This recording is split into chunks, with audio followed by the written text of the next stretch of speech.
In today's video, I want to talk to you guys about fabric-specific vocabulary. Vocabulary. Vocabulary. Hi friends, welcome back to So Obvious. I'm Apolilook. When you first start sewing and using pre-made patterns, you're going to be exposed to a lot of terms that you might not be familiar with. So today, I want to go through some of those terms and explain to you what they mean. So let's get started. Let's start with the most basic, wovens and knits.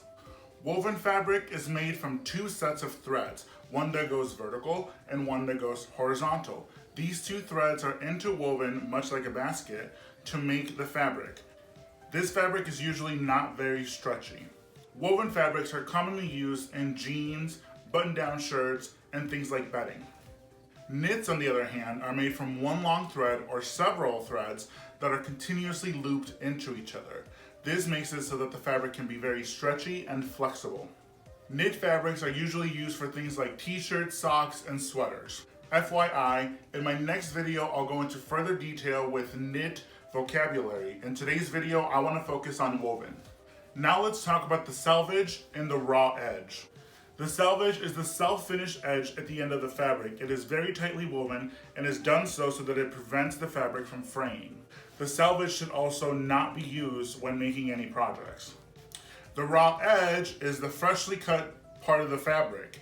It is unfinished and can still fray. Now let's move on to the warp, the weft, and the bias. The warp is the set of threads that go parallel to the selvage, so they all go vertical. The weft is the set of threads that go perpendicular to the selvage end, so they go horizontal.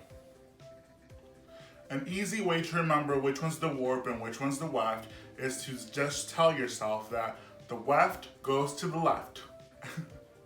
So stupid. Now the bias is the 45-degree angle on the fabric. It is usually the stretchiest part of the fabric. It's also not recommended that you cut things on a bias unless the pattern specifies so. Now let's talk about the grains. There's the grain line and the cross line. All fabrics have a grain line, and the grain line can affect how the fabric hangs off your body, whether it gets stretched out or not. So it's important. The grain line is the line that goes parallel to the selvage edge. All pattern pieces are going to have a grain line on them that you will use to line up your pattern pieces to make sure that your garments fit you correctly. The cross grain is the grain that goes perpendicular to the selvage. If you ever come across a fabric that doesn't have a selvage edge, all you gotta do is pull on the fabric in different directions. Whichever direction is the one that pulls the tightest, which means has the less stretch, is usually their grain line. It's also important to know that certain fabrics like leather, felt, or interfacing do not have a grain line. So, good luck. Now let's talk about something I've mentioned in all of my previous videos, the right and the wrong side of the fabric. The right side of the fabric is the pretty side, or the side that you would see when wearing a garment. The wrong side of the fabric is the other side. Pretty self-explanatory. Now let's talk about the drape. The drape is the way the fabric hangs on a garment or on your body. Improperly cut or sewn fabric will behave differently than a fabric that was treated properly. It's basically alive. The hand. The hand is the feel or texture of the fabric. Some fabrics such as suede or corduroy do have a texture to them. Speaking of texture, we should also talk about the nap. The nap is a texture on a fabric that runs in a specific direction, such as corduroy, which is usually little lines that go up and down. This dictates the way that you have to cut your fabric.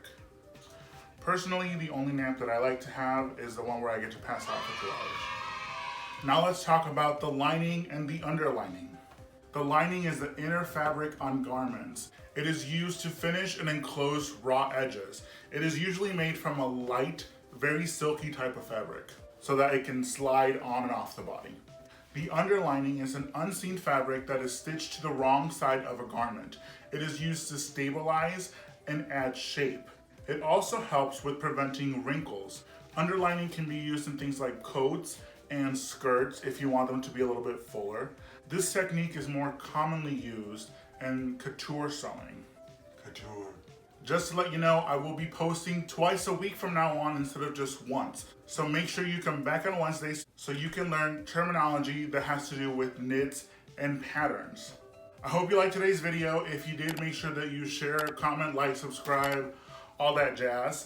If you didn't, that sucks. Better luck next time. Okay, bye.